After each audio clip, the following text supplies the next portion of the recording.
하나님 말씀 로마서 7장 1절부터 12절까지입니다. 찾으시면 아멘 하겠습니다. 천천히 합독하겠습니다. 시작. 형제들아, 내가 법 아는 자들에게 말하노니 너희는 그 법이 사람이 살 동안만 그를 주관하는 줄 알지 못하느냐? 남편 있는 여인이 그 남편 생전에는 법으로 그에게 매인 바 되나 만일 그 남편이 죽으면 남편의 법에서 벗어나느니라. 그러므로 만일 그 남편 생전에 다른 남자에게 가면 음녀라. 그러나 만일 남편이 죽으면 그 법에서 자유롭게 되나니 다른 남자에게 갈지라도 음녀가 되지 아니하느니라. 그러므로 내 형제들아, 너희도 그리스도의 몸으로 말미암아 율법에 대하여 죽임을 당하였으니 이는 다르니 곧 죽은 자 가운데서 살아나신 이에게 가서 우리가 하나님을 위하여 열매를 맺게 하려 함이라. 우리가 육신에 있을 때에는 율법으로 말미암는 죄의 정욕이 우리 지체 중에 역사하여 우리로 사망을 위하여 열매를 맺게 하였더니 이제는 우리가 얽매였던 것에 대하여 죽었으므로 율법에서 벗어났으니 이러므로 우리가 영의 새로운 것으로 섬길 것이요 율법 조문에 묵은 것으로 아니할지니라. 그런즉 우리가 무슨 말을 하리요? 율법이 죄냐? 그럴 수 없느니라. 율법으로 말미암지 않고는 내가 죄를 알지 못하였으니 곧 율법이 탐내지 말라 하지 아니하였더라면 내가 탐심을 알지 못하였으리라. 그러나 죄가 기회를 타서 계명으로 말미암아 내 속에서 온갖 탐심을 이루었나니 이는 율법이 없으면 죄가 죽은 것임이라. 전에 율법을 깨닫지 못했을 때에는 내가 살았더니 계명이 이름에 죄는 살아나고 나는 죽었도다. 생명에 이르게 할 그 계명이 내게 대하여 도리어 사망에 이르게 하는 것이 되었도다. 죄가 기회를 타서 생명으로 말미암아 나를 속이고 그것으로 나를 죽였는지라. 이로 보건대 율법은 거룩하고 계명도 거룩하고 의로우며 선하도다. 아멘. 성경 말씀을 이해하는 방식에는 크게 두 가지가 있습니다. 하나는 저와 여러분이 믿는 대로 하나님의 계시라고 생각하는 것입니다. 하나님이 인류 역사에서 계시적 사건을 행하셨고 또 사람들을 통해 계시적 내용들을 기록하셨고 그 기록인 성경을 우리가 읽을 때에 성령님께서 도우셔서 그 내용을 깨달아 알게 된다는 것입니다. 그 성경에 기록되어 있는 내용이 하나님께서 인간을 창조하셨다. 그러나 인간이 죄인이 되었다. 죄인이 되었을 때에 예수님께서 우리를 위하여 십자가를 지심으로 우리를 구원하셨다. 그 결과 우리는 새로운 피조물이 되어 하나님의 은혜를 누리며 산다라고 하는 것입니다. 또 다른 성경을 이해하는 방식은 단지 인간의 기록물로 생각하는 것입니다. 예전에 이스라엘이라고 하는 한 나라 또는 히브리 민족이라고 하는 한 족속이 있었다. 그들이 삶의 역경과 고난 가운데 있을 때에 그 백성들 가운데 지도층에 있는 자들이 백성들의 마음을 위로하고 격려하며 또 새로운 민족적 소망을 고취시키기 위하여 민족 설화를 만들듯이 성경을 기록하였다라는 것입니다. 그래서 그 성경을 통해 하나님의 역사가 아니라 단지 과거 역사의 교훈을 받고 이제라도 열심히 수고하고 노력해서 땀의 결실을 얻어내자라고 하는 것입니다. 성경을 어떻게 이해하든지 간에 하나님은 사람의 이해를 다 허용하여 주십니다. 자신이 생각하고 싶은 대로 그대로 두십니다. 만약 하나님이 없다고 말하는 사람은 하나님이 없기에 하나님이 어떤 역사를 이루시는 것도 없고 하나님의 은혜도 없고 하나님의 복도 없습니다. 아무것도 없습니다. 그러나 하나님이 있다고 하는 자들은 하나님의 역사를 알고 하나님이 우리와 동행하며 하나님께서 주신 복을 하나님의 원리대로 누리며 살고 있는 것입니다. 성경은 내가 어떻게 생각하느냐에 따라 달려있는 것이 아니라 내가 어떻게 깨닫고 이해하느냐에 달려있는 것입니다. 모르면 모르는 거고 알면 아는 만큼 누릴 수 있는 것입니다. 성경을 이렇게 읽어보면 사람들이 생각하는 문제와 성경이 가르쳐주는 문제가 차원이 다릅니다. 사람들이 생각하는 문제 해결 방식과 성경이 가르치는 문제 해결 방식이 다르다는 것을 발견합니다. 제가 어렸을 때 아주 유명한, 훌륭한, 위대한 영웅이 있었습니다. 한동안 잊혀졌다가 그 영웅이 다시 돌아왔습니다. 그 영웅은 푸른 제복에 빨간 반바지를 입고 가슴에 S자를 쓰고 다니는 슈퍼맨이라고 하는 영웅입니다. 이제 슈퍼맨이라는 영화가 새롭게 만들어졌습니다. 슈퍼맨이라는 영화를 7편을 이렇게 보니까 슈퍼맨이 해결하는 문제들이 다 외적인 상황에 대한 것들입니다. 슈퍼맨이 자랑하는 것 모두 외적인 능력입니다. 고장난 비행기가 이제 막 땅을 향해 추락합니다. 그때 슈퍼맨이 날아가서 그 비행기를 떠받쳐서 야구장 그라운드 위에 안전하게 착륙시키는 그런 장면. 빌딩에서 어떤 사람이 떨어지는데 어디선가 나타난 슈퍼맨이 그 여인, 꼭 고를 때 떨어지는 건 여인이에요. 딱 안아서 차분히 잔디밭에 내려놓는 그런 모습입니다. 인간이 만들어내는 영웅은 언제나 같습니다. 제가 알고 있는 영웅들 슈퍼맨 또는 예전에 나왔던 원더우먼 또 스파이더맨, 배트맨 뭐 그런 신비한 능력이 아니라 또 코만도, 람보 뭐 여러 사람들 전부 다 그런 외적인 문제를 해결하고 외적인 능력을 가진 것들입니다. 그런데 저 여러분이 실제 삶을 이렇게 생각해 보면 인간이 정작 행복하다라는 생각이 없는 이유는 그런 외적인 문제 때문이 아니라 마음이 평안하지 않기 때문입니다.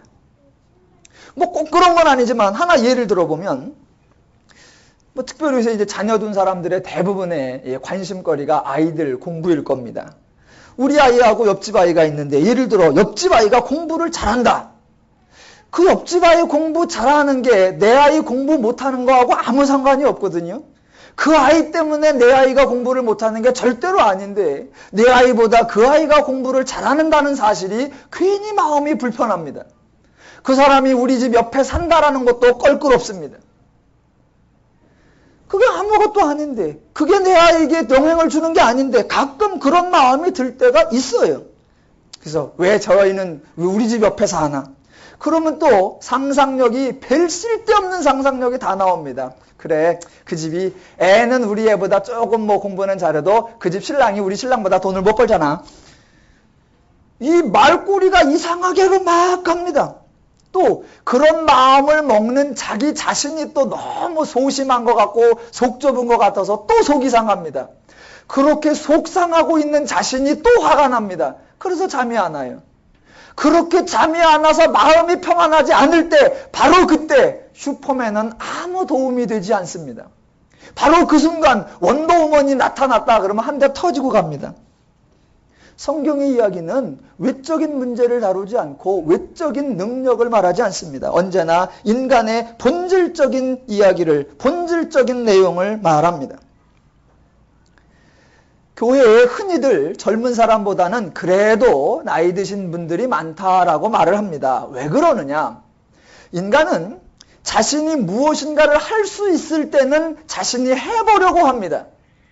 그렇게 하다가 자신이 더 이상 어찌할 수 없다라고 생각할 때는 말 그대로 어찌할 수 없으니까 누군가의 특별히 하나님이나 신이나 그들의 도움을 받고자 하는 마음이 간절하기 때문일 겁니다. 그런데 한 가지 알으셔야 할 건 내가 어찌할 수 없을 때가 되었을 때에는 하나님이 은혜를 주고 복을 주어도 그 받은 복을 내 삶 속에 어찌해볼 능력이 없을 때라는 것도 이해를 하셔야 합니다.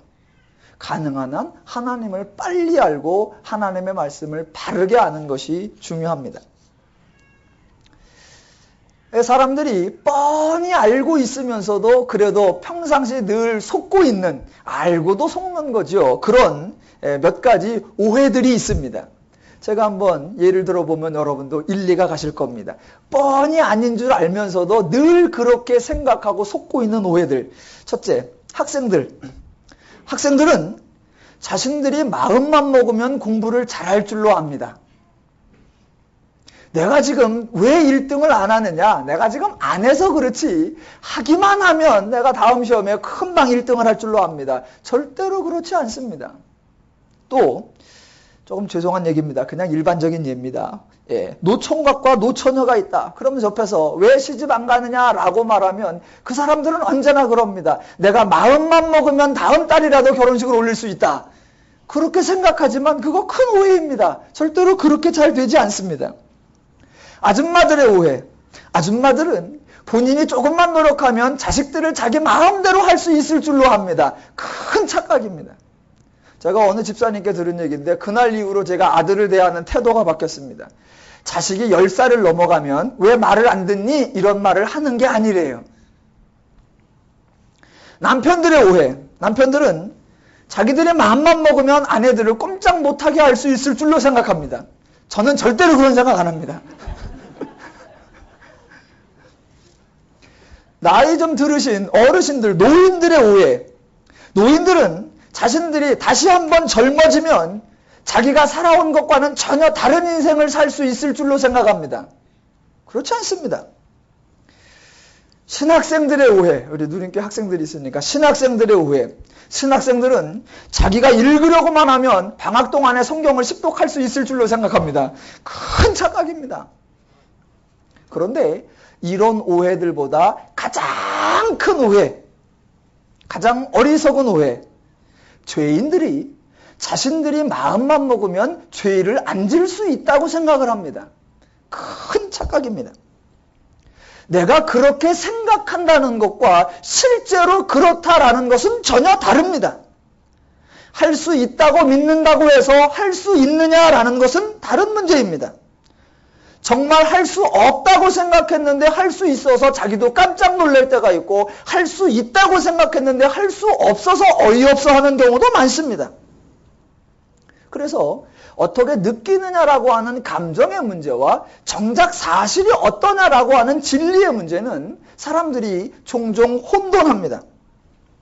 감정이냐 사실이냐, 사람들은 어디에 마음이 끌리느냐, 대부분 감정에 마음이 끌립니다.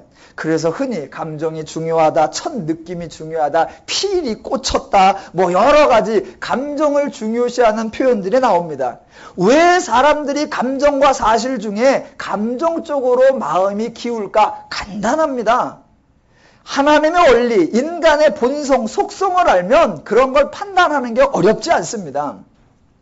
인간은요, 자신이 할 수 있는 쪽으로 마음이 기울어지기 때문에 그렇습니다. 사실은 말 그대로 사실이에요. 어떤 상황이에요. 그것을 내가 어찌할 수 없기 때문에 그것은 관심이 없습니다. 그런데 감정은 내 거라고 생각하는 거예요. 내가 이렇게 마음 먹든 저렇게 마음 먹든 내가 할 수 있다라고 생각을 합니다.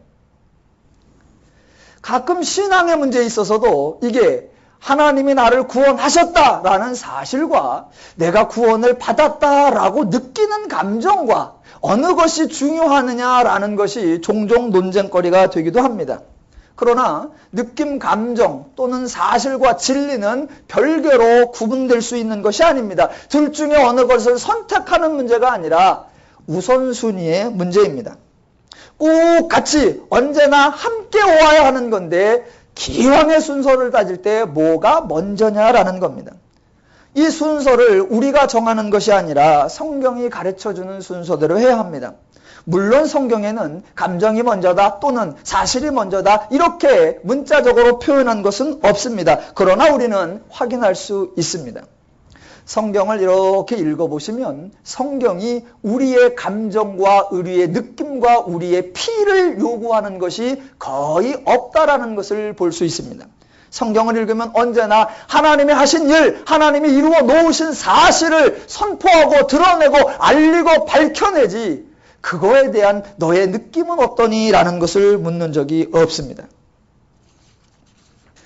교회에서도 저와 여러분들도 자주 어떤 사실에 입각하기보다는 느낌과 감정을 표현할 때가 종종 있었습니다.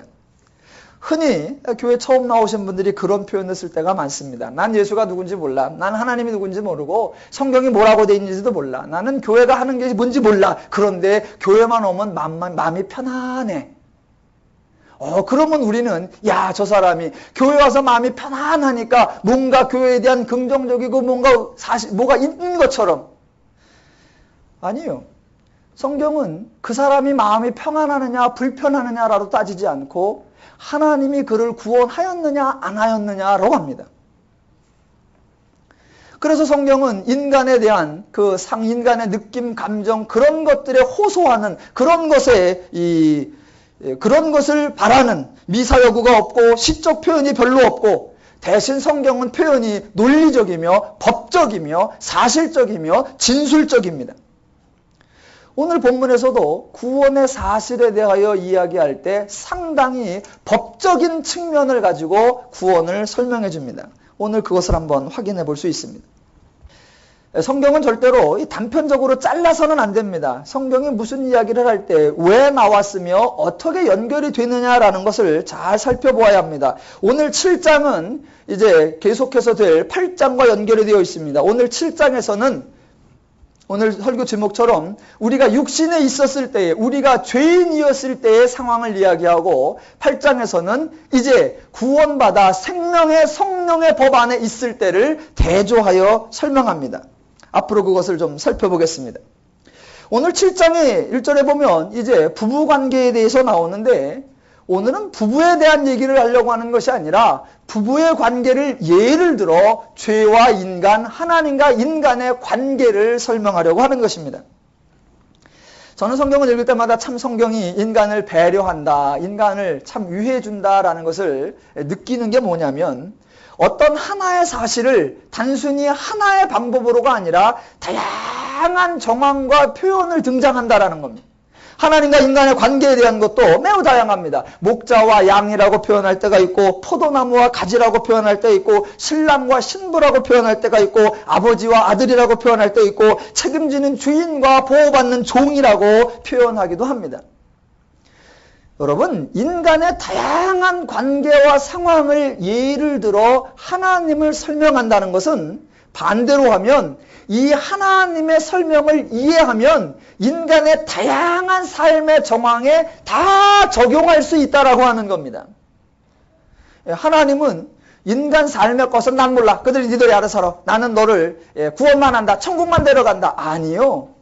구원하고 천국에 데려가고 하나님의 자녀가 되기 위한 그것이 모든 인간의 삶, 모든 인간의 관계 속에 다 적용이 될 수 있다라는 걸 그런 예를 들어서 설명해 주는 것입니다. 자, 오늘 그 중에 남편과 아내라고 하는 이 부부의 관계를 들어서 죄와 인간, 하나님과 인간에 대해서 설명합니다. 남편과 아내의 관계에 그러면 생각나는 것이 여러 가지 있을 것입니다. 아마도 어떤 사람들은 사랑, 이해, 용서, 배려, 마주보고 커피 마시기 이런 게 생각날 수도 있습니다. 그런 생각이 나는 분들은 대부분 신혼부부입니다. 남편과 아내, 부부관계 그럴 때 얼핏 생각나는 게 설거지, 음식물 쓰레기통 이런 게 생각나면 그건 중년이나 권태기입니다. 저의 경우입니다. 또 어느 날 아침에 남편, 아내, 부부관계 그런데 서로 얼굴을 딱 보고 누구시더라 이런 생각이 들면 그것은 대부분 이제 노인이거나 이제 황금 부부일 겁니다. 이제.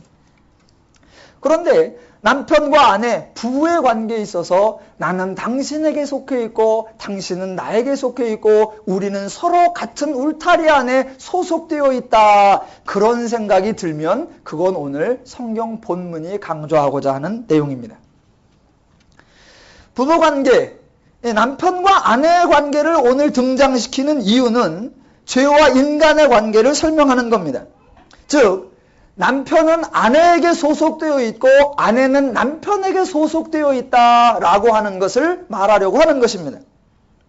그것처럼 인간이 구원받기 전에는 죄에게 소속되어 있었다라는 이야기를 강조하려고 한다는 것입니다. 죄인들은 하나님을 모르고 죄인들은 죄를 모릅니다. 오직 아는 게 자기 자신뿐입니다. 그래서 인간의 관심은 언제나 인간뿐입니다. 그 이상을 알지 못합니다. 만약 무엇인가 일이 잘 되어졌다라고 하면 내가 수고했지, 내가 애썼지, 내가 노력했지라고 자기 이야기만 합니다. 왜냐하면 아는 게 자기뿐이기 때문입니다. 만약 어떤 일이 잘 안 되면 내가 실수했구나, 내가 무엇인가를 잘못했구나 라고 자기 탓을 합니다. 왜냐하면 인간은 인간만 알기 때문입니다. 그런데 성경은 인간뿐만 아니라 인간을 넘어서 하나님을 이야기하고 인간을 넘어서 죄를 이야기합니다. 만약 인간의 무엇인 일이 잘 되었다라고 하면 인간 네가 수고했구나라는 것이 아니라 하나님이 그 인간을 어떻게 도왔고 하나님이 그 인간을 어떻게 복주었는가라는 것을 얘기하고, 만약 그 인간이 곤고함이나 역경에 처해 있거나 상당히 난처한 입장에 처해 있을 때 네가 무엇을 잘못했느냐가 아니라 죄가 너를 어떻게 만들었으며 죄가 너를 어떻게 속였느냐라고 하는 것을 말합니다. 인간은 인간 이야기만 하고 성경은 인간과 하나님, 인간과 죄, 인간 이상을 말합니다. 세상에서 법정에 갔을 때 어떤 죄인이 있다. 그러면 그 죄인을 다룰 때 단지 그 인간이, 그 죄인이 범한 행동만을 언급하지 않습니다. 그 범인의, 그 죄인의 행동을 이해하기 위해서 그 범인의 주변 상황을 살핍니다. 아, 이 사람이 왜 이런 행동을 했는가? 이렇게 행동할 수밖에 없었던 어떤 원인은 없는가? 흔히 말하는 정황 증거들을 찾습니다. 그래서 똑같이 어떤 판결을 내릴 때에 사람들은 정상 참작이라는 걸 합니다. 즉, 그가 어떤 환경에서 자랐고 그래서 어떤 가치관과 어떤 세계관을 가졌느냐라는 것을 참작하여 다른 평가를 내립니다. 하나님이 인간을 보실 때 인간만 보는 게 아니라 하나님도 계시고 죄도 있기 때문에 인간을 보실 때 다른 것도 보십니다.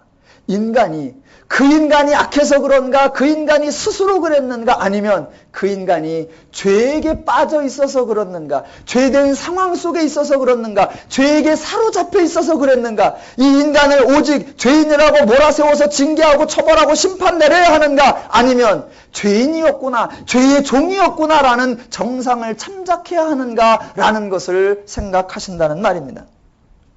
지금 7장의 서두에서 1절부터 3절까지 부부의 관계를 등장시키는 이유는 서로가 서로에게 소속되어 있다. 남편이 아내에게 소속되어 있고 아내가 남편에게 소속되어 있습니다. 그래서 서로의 울타리 안에, 서로의 테두리 안에 있습니다. 속해 있기 때문에 남편이 있을 때 아내는 다른 곳에 가서는 안 되고 아내가 있을 때 남편은 다른 곳에 가면 안 됩니다. 왜? 서로에게 속해 있으니까. 그러나 만약 남편이 죽으면 아내는 자유롭게 갈 수 있고 아내가 죽으면 남편은 자유롭게 갈 수 있습니다. 왜냐하면 소속이 풀려졌으니까, 서로 매인 것이 끊어졌으니까. 지독히 당연한 이야기입니다. 지금 성경은 그 이야기를 하려고 하는 것입니다. 인간이 죄를 지었을 때, 자, 다시 한번 남편과 아내 행동했을 때 남편이 다른 여자에게 갔느냐 안 갔느냐 이 자체를 보는 게 아니라 언제 갔느냐라는 겁니다. 만약 갔다면, 만약 아내가 살아있는데 남편이 갔다, 그거는 불의다. 그러나 아내가 죽은 다음에 갔다, 그거는 죄가 아니다. 그러니까 그 죄된 자체 행동을 문제 삼는 게 아니라 그것이 어느 때 어느 상황이냐라고 하는 것입니다. 인간의 죄를 보실 때 하나님이 그것을 언급하십니다. 저와 여러분이 죄를 집니다. 그럼 하나님께서 너 죄 졌지? 라고 단박에 정죄하고 심판 내리는 것이 아닙니다. 우리가 죄에게 속해 있었다라는 것을 하나님은 아십니다. 죄에게 소속되어 있고 죄에게 매여 있고 죄와 관련이 되어 있기 때문에 우리가 아는 것은 죄였고 당연하다고 생각하는 것이 죄였고 진리였다고 생각하는 것이 다 죄였다는 것입니다. 왜? 죄에 속해 있었으니까, 죄와 관계가 맺어 있었으니까. 이 죄에 소속된 사람은 자신을 아무리 살펴보아도 소용이 없고 자신의 행동을 아무리 고쳐보아도 소용이 없습니다. 왜냐하면 소속이 죄고 자기가 지금 죄 안에 거하고 있기 때문에 거기서 지 아무리 발버둥 쳐도 죄라는 것을 벗어날 수 없다는 겁니다. 그래서 하나님은 인간이 죄인이라는 걸, 죄에게 소속되어 있다는 걸 알기 때문에 인간이 범죄해도 징계를 내리지 않습니다. 도리어 불쌍히 여겨주십니다. 죄인은 그것밖에는 할 수 아는 게 없다라는 걸 아시기 때문입니다. 죄에게 소속되어 있으면 당연히 나오는 것이 죄의 행동이고 죄의 행동이 나오면 당연히 나오는 것이 죄의 결과입니다. 죄인이 멋있는 비전을 가져도 아무 소용이 없습니다. 죄인이 멋있는 꿈과 희망과 이 목표를 가져도 아무 소용이 없습니다. 죄인이 나는 달라져야 되겠어 라고 해서 벽에다가 할 수 있다를 써놔도 소용없고 나는 달라질 거야 라고 두 권을 써도 소용없고 혈서를 써도 안 됩니다. 왜? 죄인은 지금 죄에게 소속되어 그 울타리를 벗어날 수 없기 때문입니다. 그에게 나타나는 행동은 죄요, 그에게 나타나는 결과는 사망입니다. 그게 7장 5절입니다. 우리가 육신에 있을 때에는 율법으로 말미암는 죄의 정욕이 우리 지체 중에 역사하여 우리로 사망을 위하여 열매를 맺게 하였더니입니다. 죄에 속하여 죄를 지니 죄의 열매 사망이 맺어진다라고 하는 것입니다. 교회는 이렇게 말하는데 세상 사람들은 자꾸 자신의 행동을 바꾸면 인간이 달라질 수 있다고 생각을 합니다. 도덕재무장이라고 하는 어떤 운동단체가 있습니다. 그 사람들은 이렇게 말합니다. 행동을 고치려고 하면 습관을 바꿔야 되고 습관을 고치려고 하면 마음을 바꿔야 된다라고요. 그래서 도덕을 재무장시키면 그거에 따른 습관이 나오고 습관화되면 행동이 달라진다라는 것입니다. 어리석은 말입니다. 크게 착각하고 있는 것입니다. 성경은 단 한 번도 우리에게 그렇게 말하고 그렇게 문제를 해결했다고 선언하지 않습니다. 죄에게 소속되어 있는 사람이 제 아무리 재무장을 해봤자 죄입니다. 하나님이 말씀하시는 인간 변화의 길, 성경이 가르쳐주는 인간 변화의 길은 딱 한 가지입니다. 소속이 바뀌어야 한다. 죄에 소속되어 있는 한 제 아무리 발버둥치고 제 아무리 노력해도 죄일 수밖에 없다. 소속이 바뀌어야만 인간이 바뀐다라는 겁니다. 죄에 속했던 자가 하나님께 속해야 하고 불법에 속했던 자가 의에 속해야 하고 거짓에 속했던 자가 진리에 속해야 하고 헛된 것에 속했던 자가 영원한 것에 속해야 하고 사단에게 속했던 자가 하나님께 속해야 소속이 바뀌어야 인간이 변한다는 겁니다. 흔히들 어떤 사람이 변했다라고 말합니다. 아, 그 사람 변했어. 그러다가 한 두 달 있다 만나면 그 사람 원래대로 돌아왔어 그럽니다. 잠깐은 다 변해요. 잠깐은. 그런데 얼마 지나면 언제나 원위치입니다. 언제나 원위치. 왜요? 소속이 바뀌지 않으면 바뀌지 않습니다. 흔히들 남자가 인간이 되려면 군대를 갔다 와야 된다라고 말합니다. 예, 군대 가면 인간이 변합니다. 며칠 딱 6개월 변합니다. 훈련하고 2등병 시절 그거 딱 지나고 나면 이제 제대하면 군복만 벗으면 뭐 인간 원래대로 다 돌아옵니다. 그래서 많이 사람들이 묻습니다. 군대는 갔다 왔니?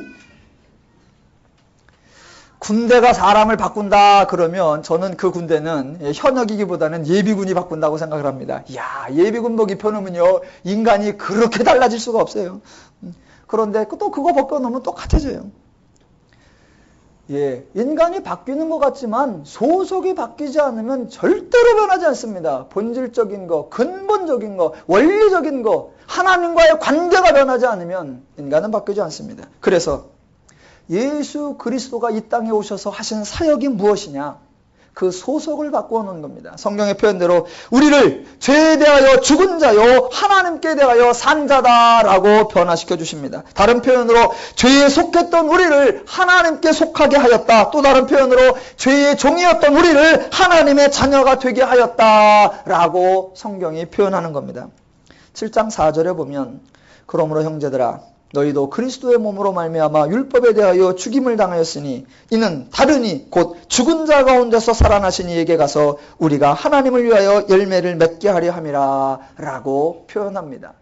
율법에 대하여 죽었다, 죄에 대하여 죽었다, 하나님에 대하여 살았다, 의에 대하여 살았다라고 우리의 소속과 우리의 위치와 우리의 신분의 변화를 설명하는 것입니다.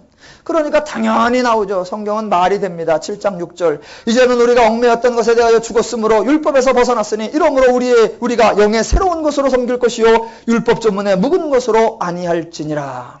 예. 성경은 우리의 느낌이나 감정을 질문하지 않고 하나님의 사실을 선포합니다. 이전엔 죄에 속했었다. 그래서 죄의 관리, 죄의 통제, 죄의 조정을 받았다. 그러나 이제 우리는 죄에 대하여 죽었고 죄의 소속이 더 이상 아니다. 죄에게서 풀려났다. 라고 선포하는 것입니다. 기독교는 감정의 변화, 상황의 변화가 아니라 소속의 변화입니다. 저와 여러분은 느껴지든 안 느껴지든 죄의 소속에서 벗어나 하나님께 속한 자들이십니다. 그런 우리의 소속을 얘기하고 성경이 그 다음에 중요시 우리에게 하나 깨달음을 가르쳐 주는 게 그 죄를 인식하면 우리의 오해를 하나 벗을 수 있다는 겁니다. 여러분, 죄가요, 저 말고 죄요. 죄는 아주 교활합니다. 전 아니에요. 죄가 아주 교활한데요. 죄가 가장 잘하는 것 중에 하나가 자신의 정체를 감추고 모든 책임을 다른 것에게 덤태기 씌우는 거. 죄가 그걸 아주 잘합니다. 그걸 잘 분별을 해야 됩니다. 신중하지 않으면 그 죄의 교활함에 다 당합니다. 정작 실체인 죄는 하나도 보지 못하고 모든 원인을 엉뚱한 대로 돌려버립니다. 제가 이제 금요일날 숙제를 다 내고 드디어 1학기를 끝냈습니다. 한 학기를 딱 마치고 나는데 이제 뭐 저도 그렇고 우리 학생들도 대부분 이제 한 학기가 끝났는데 학생들이 제일 싫어하는 게 아마도 시험일 것입니다. 시험. 그런데요, 시험은 말 그대로 그냥 시험이에요. 만약 어떤 학생이 성적이 잘 안 나왔다 그러면 그건 시험 때문에 안 나온 게 아니라 자기가 공부를 안 했기 때문에 안 나온 겁니다. 그러니까 시험을 탓할 이유가 하나도 없습니다. 그래서 시험을 안 보면 성적이 안 나빠지는 게 아니라 성적은 그때나 지금이나 시험을 보나 안 보나 그냥 나쁜데 시험을 보면 성적이 나쁜 게 드러나느냐 안 드러나느냐의 차이만이지 시험 탓이 절대로 아닙니다. 그래서 자기가 수준이 안 되면 학생들은 내가 공부를 해야 되겠구나 그렇게 마음을 먹어야 되는데 그 마음은 절대 안 먹고 전부 다 시험을 폐지하자고 운동을 벌입니다. 그 시험에 대한 오해인 것처럼 신앙에 있어서 가장 큰 오해가 뭐냐면 율법을 어떻게 이해하느냐입니다. 율법 때문에 인간이 죄인이 된 게 아니라 이미 인간은 죄인이었습니다. 원래 잘 살던 인간이 율법이 생겨서 그 법조항 때문에 죄인이 되어 죽는 것이 아닙니다. 그런데 사람들은 대부분 자신이 죄인이라는 사실은 잊어버리고 율법 때문에 내가 이렇게 곤경에 처했고 율법 때문에 내가 나빠졌다라고 말합니다. 학생들이 자신이 공부 안 하여 실력이 없는 것을 탓하지 않고 시험을 없애야 된다라고 말하는 것처럼 많은 성도들이 자신이 죄인이었다는 사실을 잊어버리고 율법이 있어서 우리가 힘들다라고 말합니다. 그렇지 않습니다. 자, 7장 7절로 가보면 그런즉 우리가 무슨 말하리요? 율법이 죄냐? 그럴 수 없느니라. 율법으로 말미암지 않고는 내가 죄를 알지 못하였으니 곧 율법이 탐하지 말라 탐내지 말라 하지 아니하였더라면 내가 탐심을 알지 못하였으리라. 자, 성경을요 제가 로마서를 하면서 지금 몇 주간 상당히 마음이 좀 무겁습니다. 성경이 이 얘기 저 얘기 이 사건 저 사건 막 나와야 여러분도 막 새로운 말씀을 듣는 것도 있고 저도 막 신기한 말씀을 전하는데 똑같은 얘기를 지금 계속해요. 그래서 저도 똑같은 얘기를 계속합니다. 저의 탓이 아니고 바울 탓입니다. 성경을 잘 읽어보셔서 이 말이 무슨 말인가를 이해하셔야 되는데 그냥 얼핏 읽어서 얼핏 생각하고 얼핏 오해해버립니다. 그 중에 하나가 오늘입니다. 잘 보십시오. 율법이 내가 죄를 알지 못하였으니 곧 율법이 탐내지 말라 하지 아니하였더라면 내가 탐심을 알지 못하였으리라. 얼핏 생각하면 만약 율법만 아니었다면 내가 탐심을 갖지 아니하였을 것이다. 그런데 율법 때문에 내가 탐심을 갖게 됐다. 그렇게 생각하기 쉽습니다. 그러나 절대로 그게 아닙니다. 정확한 의미는 죄인들은 이미 탐심을 다 가지고 있었습니다. 무슨 마음을 가지고 있었는데 그 마음이 이미 다 탐심이에요. 그런데 그게 탐심이라는 걸 아무도 몰라요. 그죠? 이건 탐심이 아니야. 이건 그냥 소박한 꿈이야. 이것은 내 그냥 바람이야. 라고만 생각하고 있지 이걸 탐심이라고 생각하지 않는다는 것입니다. 자기 마음이 이미 음란한 생각이에요. 그런데 율법을 모르고 죄인이라는 걸 모르기 때문에 이건 음란한 생각이 아니라 인간의 본능이야. 그냥 좋은 생각이야. 라고 생각하고 있다는 겁니다.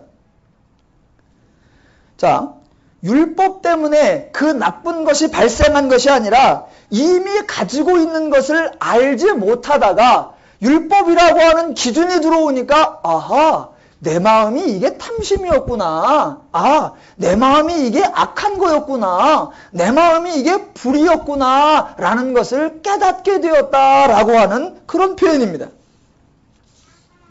율법이 아니어도 이미 문제요. 율법이 아니어도 이미 악이요. 이미 죄인인데 사람들이 그걸 인식을 못했다는 것입니다. 율법이 없었으면 문제가 없어지는 게 아니라 문제는 원래부터 계속 있었는데 율법이 없었다면 깨닫지 못했는데 율법 때문에 분별하게 되었고 이해하게 되었다라는 것입니다. 그래서 율법은 나를 깨닫게 하는 것이요, 선한 것이요, 의로운 것이다 라고 말하는 것입니다. 자, 여러분 오늘 본문을 상당히 중요해서 조금만 더 합니다. 기독교는 인간의 문제를 죄라고 말합니다. 이 말은 인간의 문제를 죄라고 하는 건 그 인간의 죄된 행동 하나하나 그런 걸 말하는 게 아니라 죄라고 하는 존재를 언급하는 것입니다. 가장 심각한 거는 인간이 죄를 짓는 행동이 아니라 죄라고 하는 존재, 사단이라고 하는 존재입니다. 인류의 악의 축은 아담이 아니라 죄입니다. 인류의 최대 피해자, 최대 희생자가 바로 인간입니다. 인간의 문제를 해결하기 위해서는 인간의 죄된 행동을 고치는 것으로가 아니라 아예 죄라고 하는 문제를 해결해야 합니다. 성경은 인간이 죄된 행동을 나타낼 때 그 죄된 행동을 하는 그 인간을 몰아세우고 혼내키고 책망하고 그렇게 하는 것이 아니라 성경은 죄인을 불쌍히 여기고 긍휼히 여긴다라고 했습니다. 왜요? 그 인간이 죄라고 하는 존재에 잡혀있고 죄의 소속이기 때문에. 그래서 성경은 죄를 존재요, 죄를 활동이라고 표현하는 것입니다. 자, 다시 한번 반복합니다. 성경은 인간이 죄를 지었을 때 죄인을 몰아세우고 꾸중하고 혼나고 책망하지 않습니다. 왜냐하면 하나님은 인간이 죄인이라는 것을 알기 때문입니다. 괘씸한 놈은 죄이고 불쌍하신 분이 인간입니다. 그래서 하나님은 예수 그리스도를 이 땅에 보내셔서 죄를 멸하셨지 죄인을 멸하시지 않습니다. 죄를 멸하시고 인간, 죄인은 구원하시는 겁니다. 또 예수님 재림하시는 날에 죄를 영원한 무정행 속에 던지고 성도를 하나님의 영원한 영광의 보좌로 데려가지 절대로 죄인을 다루시는 것이 아닙니다. 자, 그 율법과 죄, 율법과 죄인 이 관계를, 율법에 대한 오해를 오늘 성경이 잘 풀어줍니다. 7장 8절. 자, 그러나 죄가 기회를 타서 계명으로 말미암아 내 속에서 온갖 탐심을 이루었나니 이는 율법이 없으면 죄가 죽은 것임이라. 자, 오늘 거기 보면 8절 9절에 보면 조금 표현이 이상한 표현이 나옵니다. 지금 죄가 죽었다라는 표현이 나왔고 9절에 보면 전에 율법을 깨닫지 못했을 때에는 내가 살았더니 계명이 이름에 죄는 살아나고 나는 죽었도다. 살았다 죽었다 살았다 죽었다 이런 얘기가 나옵니다.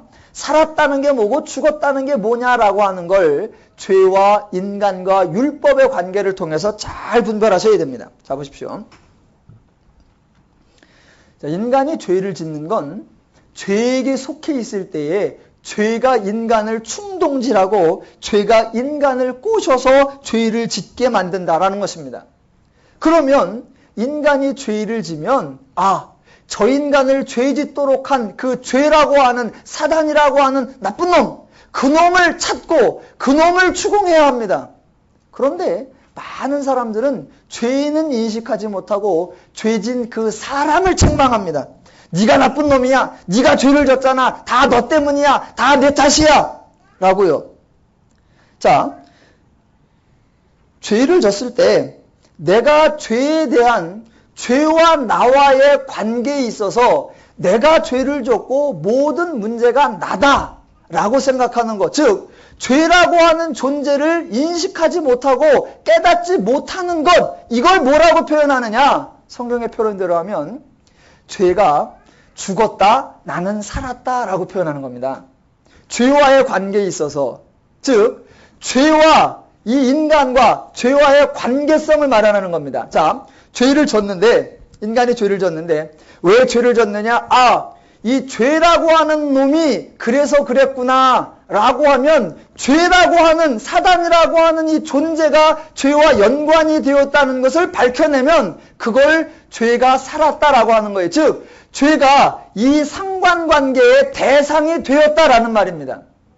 반대로 죄는 이 죄된 행동은 왜 나왔느냐? 뭐 딴 데 필요하지 말고 네가 죄를 졌잖아. 너가 죄를 졌으니까 다 네 책임이야 라고 말하면 이 문제에 대하여 내가 연관이 되어 있고 내가 관련되어 있잖아요. 그러면 그 상태를 문제에 대하여 네가 살아있다.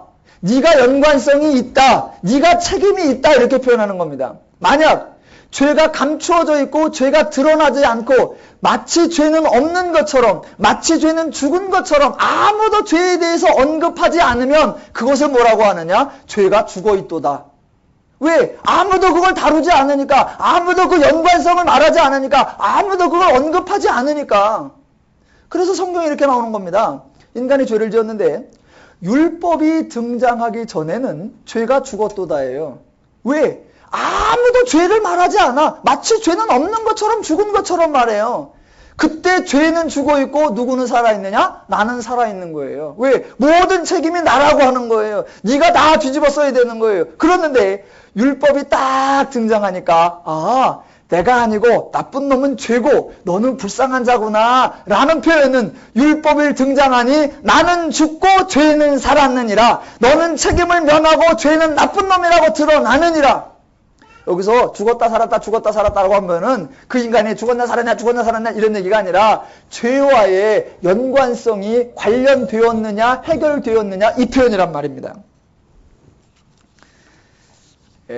자세하게는 수요일날 오시면 또 한번 하겠습니다. 그래서 7장 9절 다시 한번 보면 전에 법을 깨닫지 못했을 때에는 즉 율법이 들어오기 전에는 내가 살았더니 즉 내가 관련이 된 것으로 여겨지더니 계명이 이름에 율법이 이름에 죄는 살아나고 즉 죄가 관련이 있는 것으로 밝혀지고 나는 죽었도다. 나는 관련이 없는 것으로 드러났도다.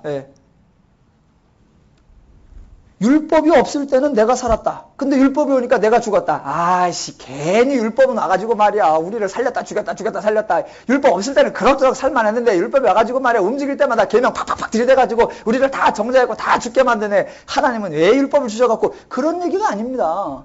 율법이 오지 않으면 우리는 아무것도 모르고 다 죄에 대하여 살은 자로 다 우리를 탓하고 우리가 다 해결해야 되는 걸로. 그런데 율법이 딱 등장하니까 인간이 불쌍한 자구나. 인간이 연약한 자구나. 이 인간을 충동시키려고 인간을 이렇게 고통스럽고 어려운 상황에 하는 거 이거 다 죄라고 하는 놈이구나. 그 죄가 인간을 사로잡아서 인간을 충동시키고 인간을 그 욕망이 드러나게 하고 탐심이 나게 하고 다 인간을 그렇게 만드는구나 라는 게 드러나는 거예요. 율법은 와야 하고 그래서 왔고 율법은 좋고 선하고 의롭고 거룩한 것이라고 말하는 것입니다. 지금 죽었다 살았다 이런 얘기들이 율법과 죄, 인간과 죄와의 관계성에 대한 설명이지 우리 자체를 말하는 것이 절대로 아닙니다. 자, 율법은 선하고 거룩하고 의로운 것입니다. 10절 보십시오. 10절에 생명에 이르게 할 그 계명. 원래 계명은 이런 거예요. 생명에 이르게 하는 거예요. 그런데 하나님이 그 율법을 등장시켜 바른 실체를 드러나 우리를 살게 하셨다. 이런 성경적 진리를 깨달아야 되는데 우리는 다 죄에게 속아요. 죄가 생각하는 대로 하나님이 율법 줘갖고 니들은 율법 조항에 걸려서 살아날 사람이 없어. 율법 때문에 니들은 다 죽었어. 죄가 그렇게 말하니까 전부 다 거기다 대고 아멘 그려. 우리가 다 그러고 있다라는 겁니다. 그래서 율법 생명에 이르게 할 그 계명이 내게 대하여 도리어 사망에 이르게 하였다. 예전에 다 그렇게 속고 있고 지금도 허다한 사람이 그렇게 속고 있다라는 것입니다. 이게 바로 죄의 술수요. 이걸 벗어날 수 있는 길이 말씀을 읽어 말씀이 무슨 말을 하는 건가를 정확하게 이해하는 것입니다. 11절 죄가 기회를 타서 계명으로 말미암아 나를 속이고 그것으로 나를 죽였다.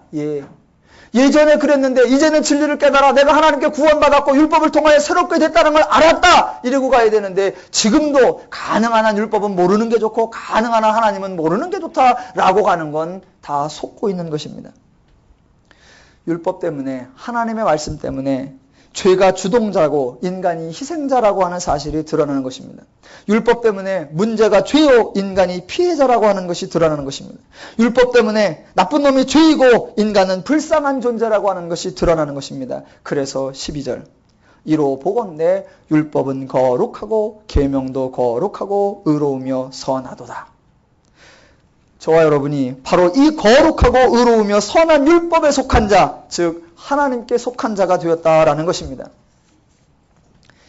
결론입니다.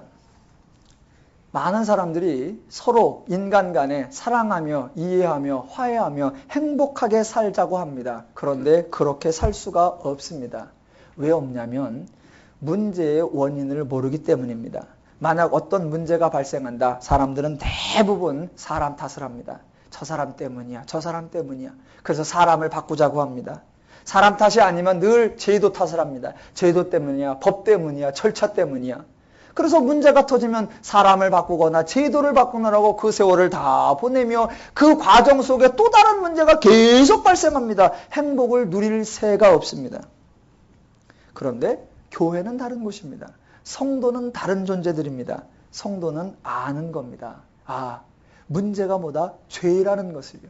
그래서 교회라고 하는 공동체 속에, 성도라고 하는 사람들의 모임 속에 어떤 문제가 발생하면 저 사람 탓이야 라고 말하지 않고 그 문제를 야기하면 그 사람을 불쌍히 여겨주고 긍휼히 여겨주는 겁니다. 왜냐하면 저 사람이 나고 내가 저 사람이라는 걸 뻔히 알기 때문입니다.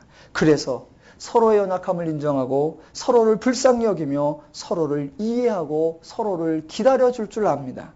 그래서 교회가 문제를 알고 해결을 알기 때문에 교회와 성도의 삶이 멋있고 자유롭고 평화로고 행복하고 안식이 되는 겁니다. 저와 여러분이 성경이 지적해주는 바른 진리를 바르게 깨달으셔서 성도의 행복한 삶을 날마다 풍성히 누려가시기를 주님의 이름으로 축원합니다. 기도하겠습니다.